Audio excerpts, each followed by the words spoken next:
The prophecy of the camel, the laws that are not written. For centuries, humans have believed that power lies in laws, in the words that govern them. Each great civilization has built its reality upon structured rules, claiming that order must come from divine instruction or human reasoning. Judaism gave us Halakha, a system of laws extracted from the Torah, expanded by sages, and debated endlessly. Christianity, while rejecting legalism, still built its influence on church laws governing morality and society. Islam emerged with Sharia, a law not up for debate, but one of submission, a law that does not argue, but simply is. All of these systems come from the belief that power is in the spoken and written word, that human laws, shaped by speech, determine the fate of the world. But what if this was just part of the game? What if true law, the ultimate force, was never written down? The Hebrew word for law is rooted in the word, imitation mimicry. Laws are not original, but imitations of something more profound, superior, or unseen. And when you shift the letters of the Hebrew word law, you get the Hebrew word force. Meaning, law is just an imitation, mimicry form of power, a solid physical structure given to something fluid and wild. But what happens when the laws lose this force? When the words they are made of start to dissolve into new forms like numbers and algorithms? What happens when the game of law built on words, endless arguments, and speech collapses under its own weight? The answer is inevitable. Power shifts, and this shift is happening now. For thousands of years, speech ruled the world. The 40 years that the Israelites were lost in the desert is not an ancient tale. It is happening right now. The desert is an allegory for the speaking world. The Hebrew words for desert, midbar, and speaking, medaber, are identical. Years of arguing, debating, shaping laws. The Western world, Judeo-Christian law, Christian the white man civilization, crafting constitutions, debates, democracies, endless discourse. Kalam Fadi, the Arabic's word for speech, words, or discourse, sounds like the Hebrew word, nothing, which, when reversed, becomes Melech, king, or Lamech, a fool or weak ruler. You can see the connections yourself. If not, search for what Jesus was trying to explain about the kingdom of heaven compared to the kingdom of the earth. Because in the grand script, the difference between a king, Melech, and a fool might be a matter of understanding speech or silence. If Judaism and Christianity were the age of speech, argument, and written law, then Islam is the age of silence, listening, and unwritten power. Ishmael means God will hear. His very name is about listening, not speaking. Islam is about submission, not about arguing, but accepting, surrender. The West built its power through laws, discussions, and institutions. But the future belongs to those who endure, not through words, but through survival. But when all the structures collapse and return to desert dust, who will the wind lift from the material, and who will it leave behind? And who survives the desert? The camel holds the secret.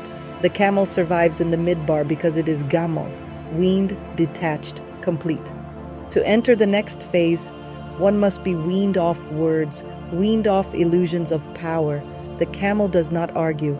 The camel walks. The camel carries weight. The camel endures. The rise of Islam, the rise of desert power, the rise of silence over speech. This is not random. It is the next phase of the cycle. The kings of the world turn into nothing. The Western world, built on laws of speech, is dissolving, and the power is shifting to the people of silence, the people of endurance. The question is no longer who has the best argument, the best law, the best system of governance. The question now is who can survive the desert. The modern world has taken it further, turning speech into an illusion of power, where words, media, and law create the illusion of control. But words are losing power. We are still lost in the desert, and there's a new sheriff in town, or more accurately, in the desert. One adapted to the desert's conditions, capable of crossing to the other side. We are seeing the rise of Kalam Fadi, empty speech, a world drowning in pointless arguments, political theater, and rules that no longer govern. But the illusion is breaking, and into this void a new force is emerging, one that does not argue but obeys, one that does not write but listens. That force is Islam. This is the law that was never written, the prophecy of the camel.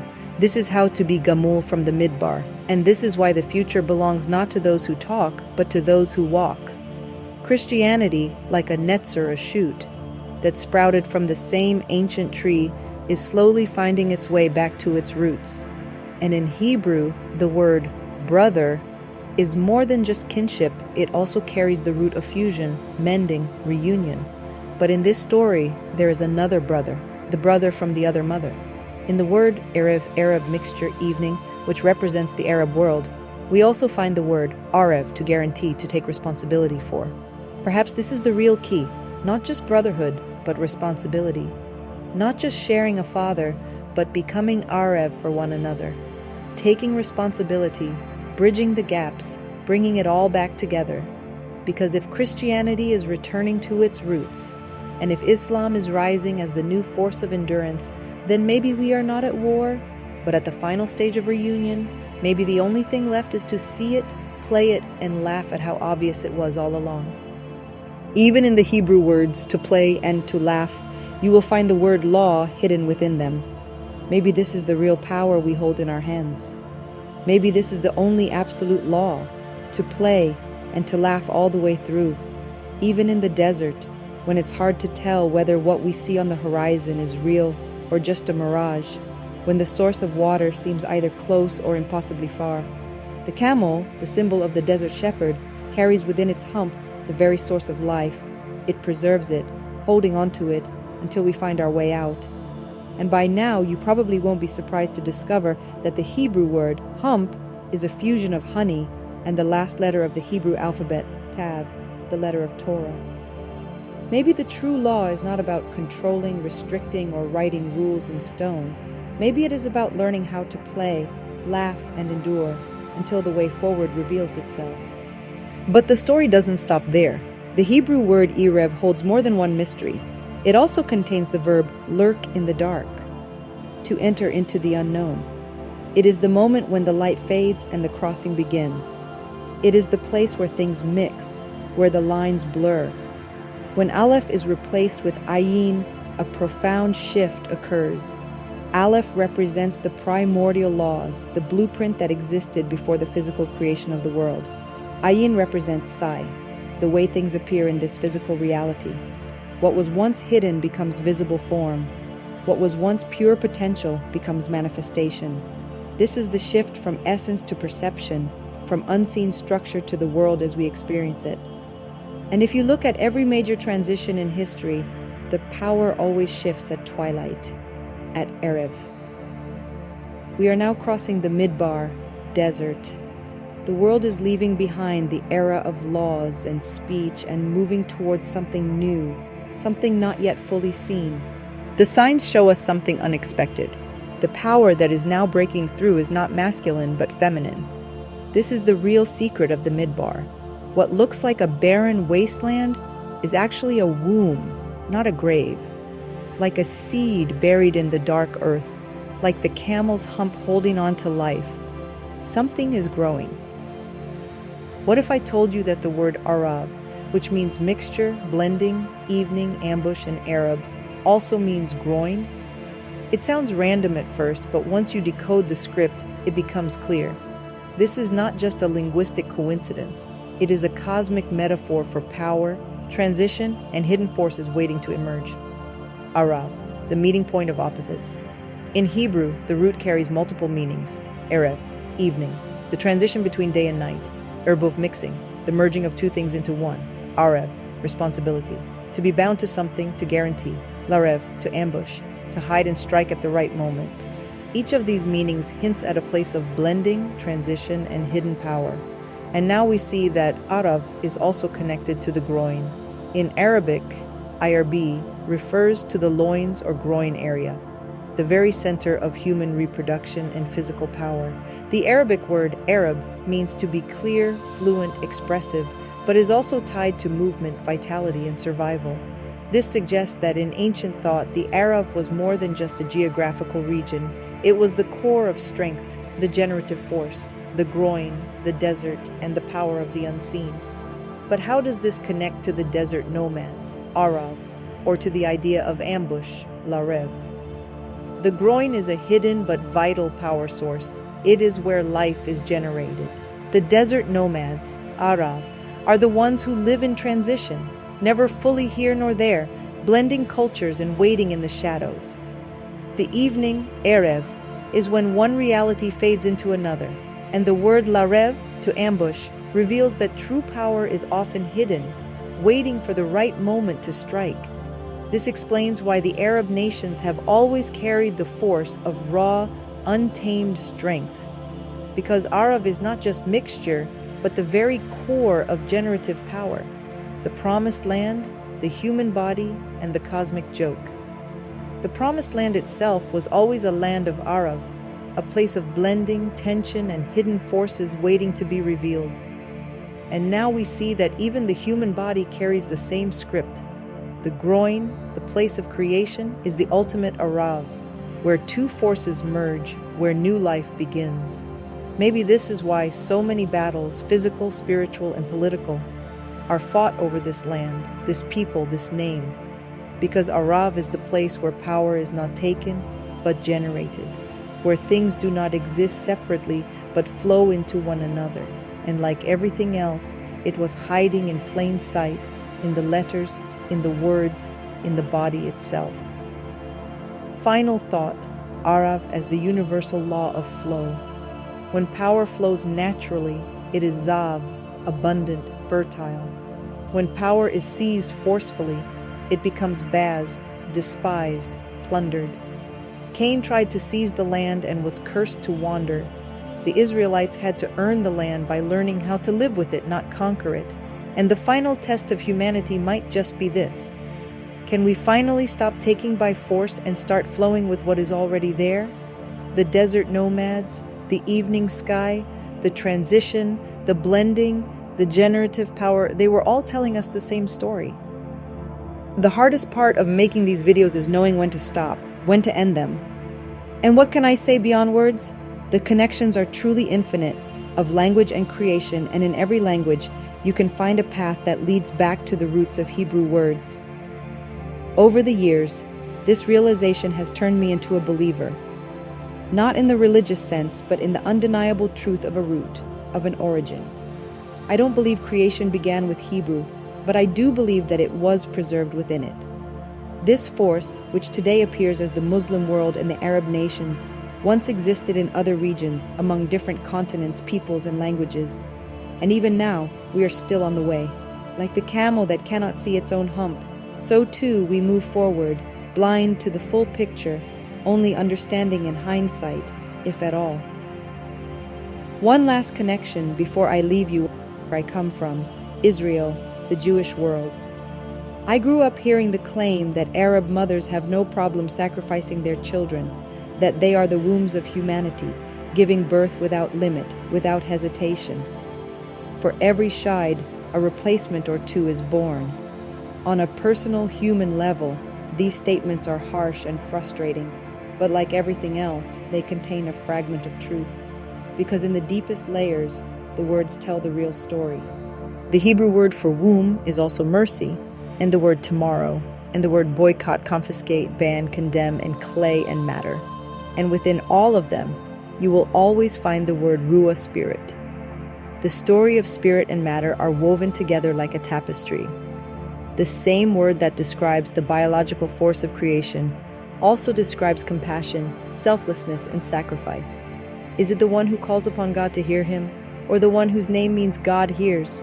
Or is it all the same thing, the riddle of oneness, the mystery of unity, the secret of the brothers' reconciliation? Maybe this is why the power is shifting, from the law written in the word to the endurance of the feminine power of the womb as the instrument of tomorrow. Maybe the ones who give life freely are also the ones who will endure to the end. Maybe the final lesson isn't about control, but about learning to let go, to stop seizing, and to let the flow take its course. The one thing I know for sure, the force of blending, Erbov, still rules everything, and all forces exist within everyone. Whether someone appears to be Jewish, Christian, Muslim, or even if they identify with no religion at all. All the forces exist within them. The wars we see in the world are first fought inside us. What plays out externally is only a projection of an internal battle, a battle where each person takes on a role. But roles are temporary. This time you're playing one character. And in your next turn on this spinning world, you might be given a completely different one, because in this game, the script keeps changing, but the story remains the same. And now we reach the final irony. The Arabic word, Jamal, camel, is connected to words of beauty, gentleness, and grace, while the Hebrew, gamal, camel, is the symbol of endurance, maturity, and completion. Two words, same root, same meaning, same joke. The word gamal is not just the name of the camel, it is also the third letter of the Hebrew alphabet, Gimel, deeply connected to words like greatness, strength, and hunchback, which is, in a way, the human version of the sea camel's hump. Nothing is accidental. The connections are infinite. It is as if the letters themselves are the game, each one bound to the others, forming an endless interplay of meaning. And of course, it is no coincidence that the word Torah contains within it. In the word Torah, you will find lacher, to explore, to seek, el hatir, to untie, to release, el vater, to let go, to relinquish. The Torah is not just a law, but an invitation to search, unravel, and surrender. The letters are not static rules, they are players in the game. And once you see this, you stop fearing the rules and start playing. Maybe the final truth isn't in debate. Maybe it isn't in laws or power. It sure isn't in religion. Maybe the final truth is just learning to walk through the desert, to carry the weight, to endure the game. And when we do, perhaps we'll stop taking it all so seriously and laugh. It's always the same old love. It's a love story. The moment creation gave birth to itself and split into two forces, masculine and feminine. And ever since, like a complicated codependent relationship, they have been searching for a way back. To union, to healing, to a forgotten first love. It is the ultimate romantic film. It has everything: longing and separation, struggle and misunderstandings, power shifts, betrayals, wars, reunions, and fate pulling them back together. But here's the twist. It's interactive. We are not just watching. We are part of it, taking sides, identifying with the heroes, hating the villains, getting caught up in the drama. And like every great story, at some point, we start to realize the roles aren't fixed. The script isn't set. The game is bigger than we thought. We judges punish and persecute because we still think the game is real, that the roles are permanent, that justice is the point instead of just another part of the script. But the ones who truly see the story, they don't fight it. They watch, they laugh, they play. Instead, we sit back with popcorn in hand and enjoy the show.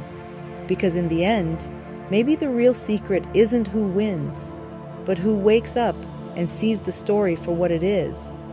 The word gamal, camel, tells a story on its own, the story of crossing the desert. If you are struggling with any kind of addiction, hold on to this word, draw strength from it, because within it lies a promise and a blueprint for how to make it to the other side, whole, weaned, free. Thank you for watching. Don't forget to subscribe to the channel and keep following the words.